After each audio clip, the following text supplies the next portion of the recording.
Hey, look lads, it's an envelope. It's a deck. It's an afternoon coffee. It's time for mail call. Let's see what I got. And obviously you know who is going to get changed. Let's dive in. What's the deconstruction hammer? Okay, so this set, this excellent set, I didn't really get into. This is plain white sleeve. Okay. So I'm actually going to read these because I'm curious what they are. I haven't bothered reading. There's so many fucking sets. So many goddamn cards being spit out as such. Who the hell can keep up? Huh? Nobody. Nobody can. So we stopped with Bloomborough. The lads and I that I play with, Bloomborough was our last set. So we can have time to look back in the last 4 or 5 years and realize what the fuck was printed and see what's good and what's not. Because if we try to keep up, no, it's like, okay, these are the hot 2 cards in this set. 3 months later, bang, new set. These are hot. And meanwhile, there's secret layers. There's commander products. These are the 2 hot. So you only know about the 2 or 3 hot cards unless you play standard. Then you know about the 2 or 3 hot cards and the 20 or so cards that make it a splash in standard. The rest of the set, you have no fucking idea. So you miss cool things like Diamond Pickaxe, Evolutionary Witness. You miss shit like that. Which, Evolutionary Witness, I mean, fuck, she's perfect for T-Var. She's perfect for Kenny. She's going to be great in Voya. Right? Diamond Pickaxe. It's exactly what Corfold needs. Exactly. But did I know about it before? No. So, what is this? 2 in red for a 3/2 human artificer. When Geological Appraiser enters the battlefield, if you cast it, discover 3. Exile cards in your library. To exile null land card if mana value 3 or less, cast at the paying its mana cost. Or put it in your hand. So, if I cast this dude for 4, I get something CMC 3 or less for free. It's like, it's basically Cascade. It's Cascade -1. That's what it is. It's fucking Cascade -1. Is that any good though? I mean, it's interesting.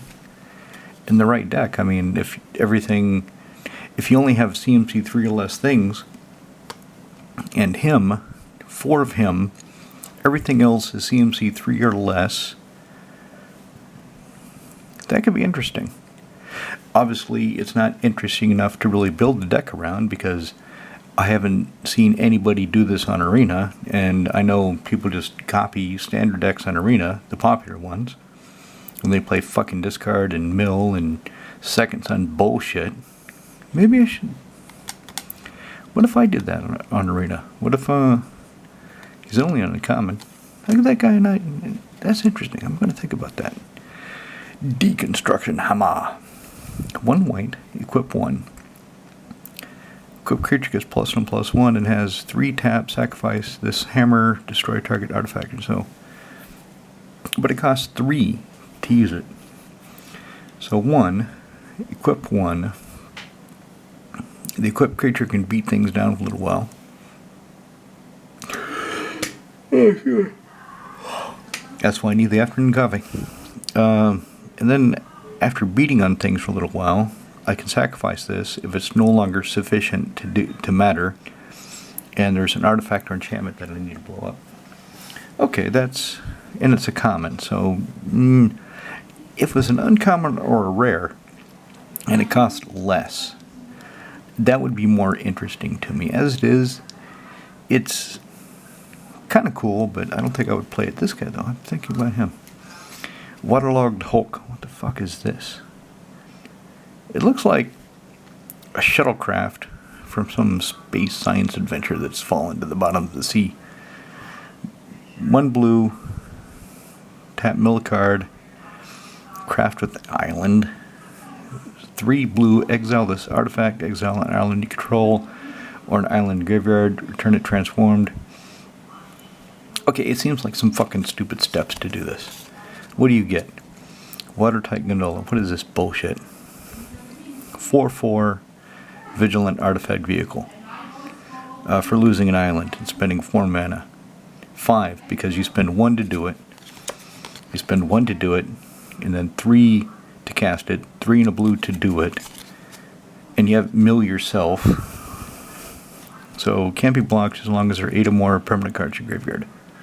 Who gives a shit about that? That's fucking bullshit. Here's what I actually ordered. Well, let's look at this guy. Then we'll look at what I actually ordered. Ruin Lurker Bat. 1 white for a 1/1 flying lifelinker. Okay, so he is strictly better than, what are those? Healer's Hawks. I see all these people playing Healer's Hawks in Arena. Well, this guy is strictly better. Healer's Hawks are 1 for a 1/1 flying lifelink. This guy is 1 for a 1/1 flying lifelink. Beginning of your end step, you descended this turn, square 1. You descended if a permanent card was put in your graveyard from anywhere. Okay, so extra steps. But it has more bullshit on it. So if it has more bullshit, it has another ability, it's strictly better. Because you can do more things with it. Now, given that the things you can do, you have to jump through a lot more hoops for, that's beside the point. So I won't be using that. I got this. This is not the reason I made this order. There was one card I wanted. This Gemin guy had it at the best price, with including shipping on Magic Card Market. And then I looked through his other stuff to see what else he had that was at a price I was willing to pay for. And the only other card was this Manaform Hellkite. Yeah, fuck Christ. Oh, I keep yawning. I'm taking a sip of coffee. It's not going to help, I know, but I'm going to take a sip anyway.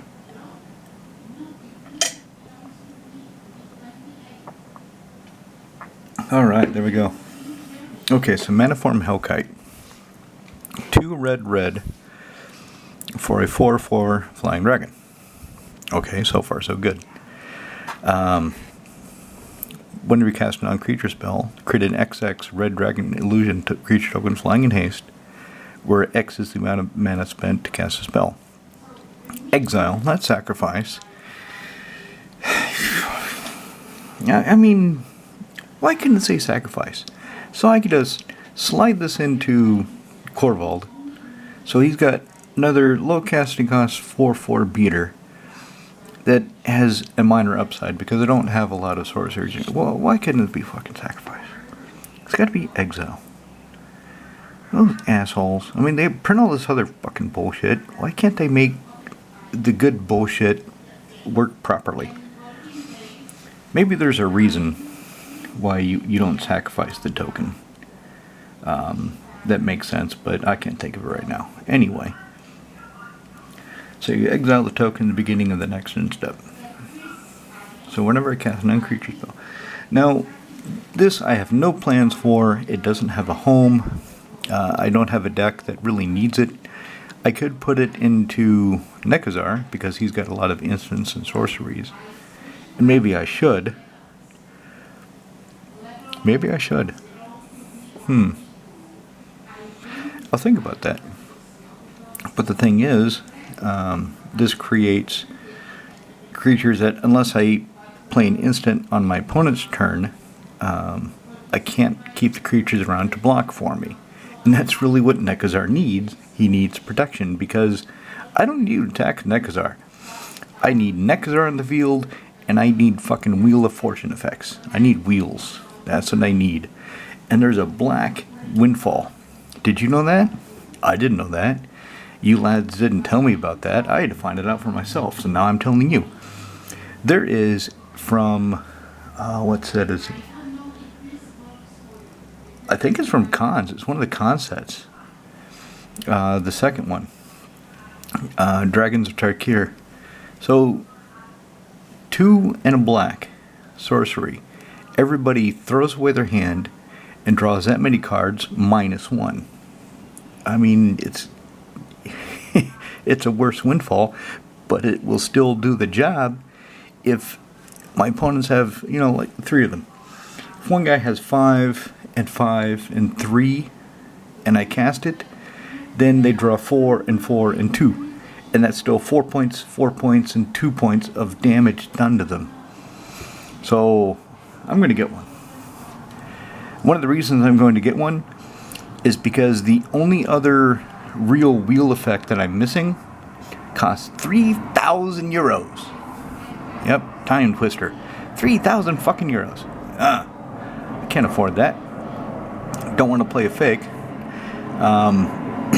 Speaking of fakes, you might have seen in the last video, or heard in the last video rather, the genie was complaining about my Bayou. He was saying, I don't know if I got that on camera. I hope I got that on camera. I had played the Bayou, and he starts banging off about, well, should all of us use Golgari Signets for Bayou? And I was like, what are you talking about? It's like, you play Bayou, we can't afford these cards. Should we use Golgari Signet for Bayou? And I said, just play a counterfeit. I don't care. Just get something that looks like, why should it look like it? Because we trigger off the art. We mentally, as a shortcut, when you're looking at your opponent's board, if I have this, let's say you're playing against me, and you see this dragon, and if you know that art is a Manaform Hellkite, then you look at it, and you kind of know what it does. That's how it works. If I have Nekusar, you're seeing Nekusar and Manaform Hellkite. Okay, and you want to attack me with a 5/5 flyer. You see those, and maybe you look to verify, but you see those, and you know he can't block. You know he can, but he's a 4/4. You also know if I cast an instant, I can instantly create some blocker, but you know you can count my mana. Okay, he's got 3 mana. Even if he spends it all, it's only going to be a 3/3 blocker I'm attacking. And you do that by looking at the art, because you can't really read the names that will upside down across the table. So if they do start using, writing Bayou and Sharpie, okay, that's not too bad, because that Bayou is easy to understand. It is a swamp and a forest and a story.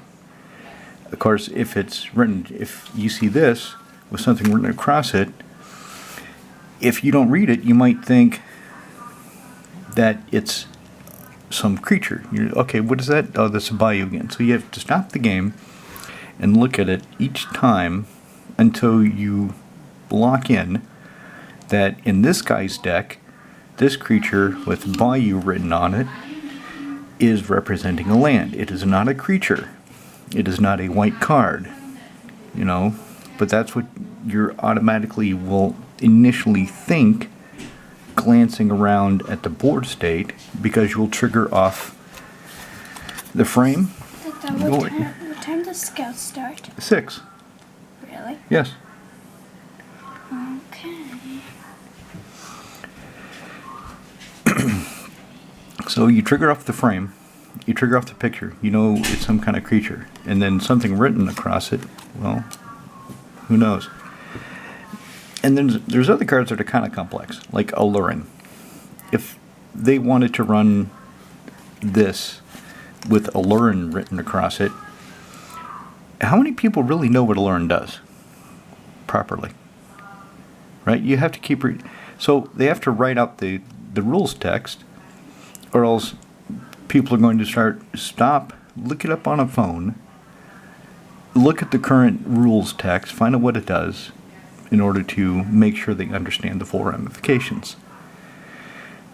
There are some cards like that, so it's best to have a counterfeit if you don't want to pay for the regular version.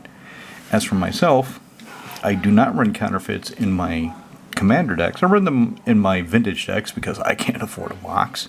I was just bitching about 3,000 fucking euros for a Time Twister. You think I can afford a Mox? Hell no.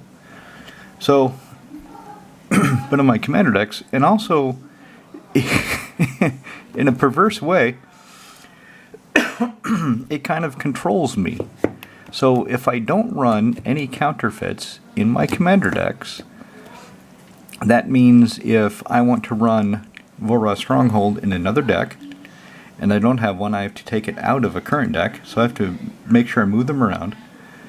But also, it makes me, because I'm lazy and I don't want to move cards around, think of something else. For example, I own a physical copy of one of each revised dual land, because I wanted the full cycle, wanted the art. Nekusar doesn't have any dual lands. He doesn't have Volcanic Island. He doesn't have Underground Sea. He doesn't have any of those, right? I could easily counterfeit them, but by not having them for Nekusar, by forcing myself to put them in the decks where those matter the most, it means I have to think, okay, how am I going to fix Nekusar's fucking color problem? Because he seems to be really color hungry at different times. How do I fix that without resorting to counterfeit dual lands or taking them out of another deck? And if I take them out of another deck, does that weaken that deck more than the benefit Nekusar is getting? Those are things I have to go over with myself. And I'm telling, it's like the Cradle. Guy's Cradle, I have a couple copies of that, and I put them in the decks where I think they're most called for. Tivar doesn't have a Guy's Cradle. Voya. Does Voya have the Guy's Cradle? Who has my cradles? Edric has one. Sigarda has one, not because she needs it, because she's always had one. That's why. And then Saskia has the third one because of the token strategy. So it fits her. Voya and Tivar could really use a cradle, but instead of cradle, they got, I think it's called Search for Idlamok. The land that if you have 4 creatures in turn, you flip it, the enchantment, if you have 4 creatures, you flip it over into a cradle. They have those. And any of the lads that are bitching about cradle, will fucking get that.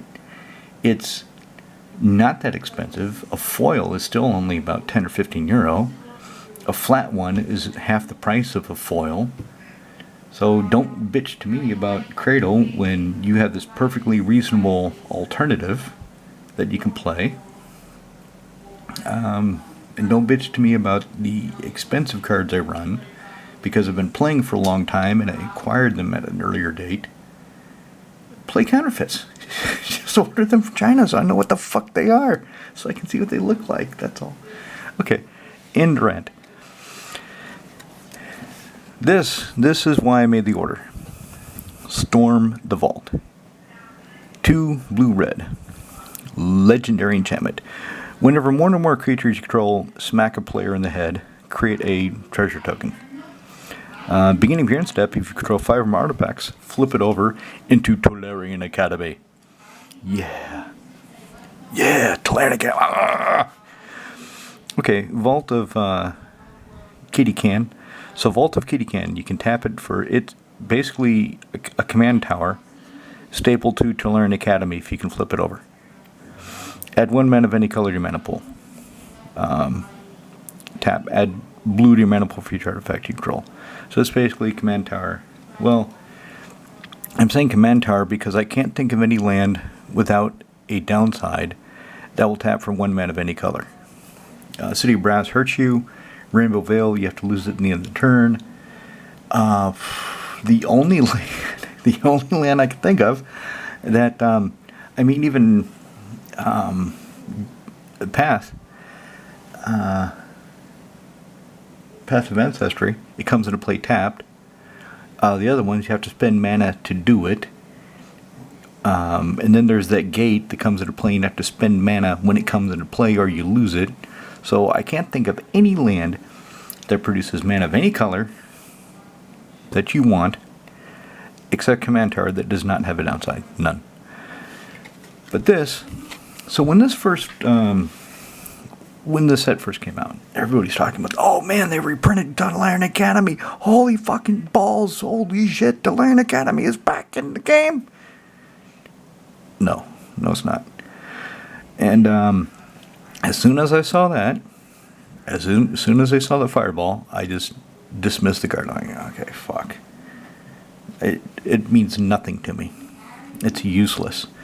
Because my artifact deck at the time is Sharum. And Sharum is black, blue, white. Not a shred of red in her. So, can't use it. So I dismissed the guy. Yeah, fuck it, I don't need that. But then, Nekusar, he's now got 27 artifacts. He's become a second artifact deck. And these are pumping them up. So he's got these bridges come into play tapped. I don't like to come into play tapped a bit, but I like the indestructible clause. And I like they tap for 2 of the colors you want clause. That's pretty nice.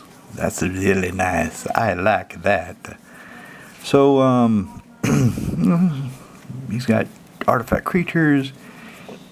He's got mana rocks. He's got memory rocks. He's got fuck you rocks. He just rocks your socks off. So he's got 27 creatures.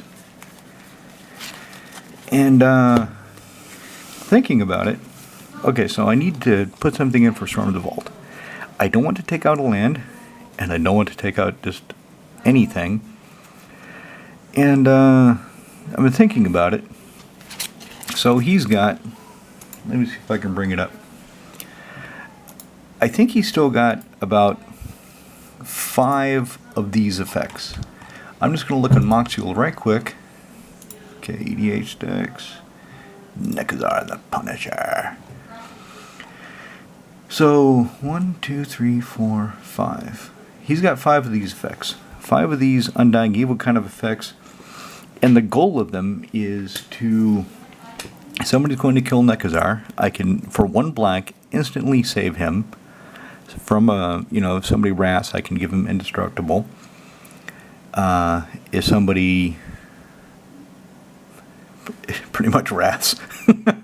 If somebody blasphemous act, wrath of God, damnation, toxic deluge, any of that. Anybody does any of that stuff, I want one of these in my hand to make it so he'll come back or he won't suffer the consequences of whatever's going on. That said, in most games, I don't get one of these when I need it. The deck relies on wheels. Wheels meaning you throw away your hand, it goes in your graveyard, and then you draw new cards. Well, if I throw these away, it's going to be a while before I get to another one of those effects, right? So it's really hit or miss, and if I try to hold on to the cards, because I have one in my hand, a lot of times I start setting myself back, because I really should wheel in order to damage my opponents and get closer to winning the game. So, if I take one of these out, and I go down to 4, that makes it less likely I'll have one. But in actual play, I've realized I don't need them as much as I thought. At one point, I had 7 of these. I had all of them that I could get. And I slowly started taking some out. So now today I'll take out another one, and I'll take out this one because, okay, let's say somebody does Toxic Deluge. If I've got Undying Evil, Nekusar gets Undying, and he'll come back. If I make him indestructible, Toxic Deluge, it doesn't matter. He's going to die anyway. So, why keep this one? So, I'm going to take out Professor's Warning, and then I'll go down to 4 of these effects. But also, if I have Storm the Vault, and the turn I play it, at the end of that turn, I'm more than likely going to flip it over into Tolarian Academy. Because, like I said, he's got 27 artifacts. He's got a lot. Let's see, he's got 19 pure artifacts. He's got 3 artifact lands. So there's 21. And then 2, 3, 4, 5, 6, yeah. Potential 7, because Friction Metamorph, maybe I won't copy an artifact, maybe I'll copy a creature. But yeah, he's got 26 hard artifacts, and then he's got that Friction Metamorph that could be a 27th. So I should be flipping this pretty quickly. And then if I've got all this blue, then casting one of my counterspells, because I'm equally unlikely to have a counterspell as I am one of the Undying Evil effects. You can choose equally likely or equally unlikely depending on how pessimistic or optimistic you are. But if I go down to 4 Undying Evil effects, I have 1, 2, 3, 4, 5. I have 5 counterspells. So I still have 5 counterspells, because counterspelling the thing is usually better than saving just one creature. Usually. Maybe I want everything else to die and just save Nekusar. Maybe not. So, and then in addition to the counterspells, I have Venser, I have Tishana's Tidebinder, I have Urtai Resurrected. So I've got 2. Okay, Urtai is a hard counterspell. Venser is a soft counter because he just bounces the spell back to the player's hand. Tishana's Tidebinder is kind of in between that because she only responds to a activated triggered ability, but she shuts it off as long as she's playing. So, if I get that black windfall that I was talking about, I don't know what I'm going to take out, because probably going down to 3 Undying Evil effects, I might as well just take them all. I don't know.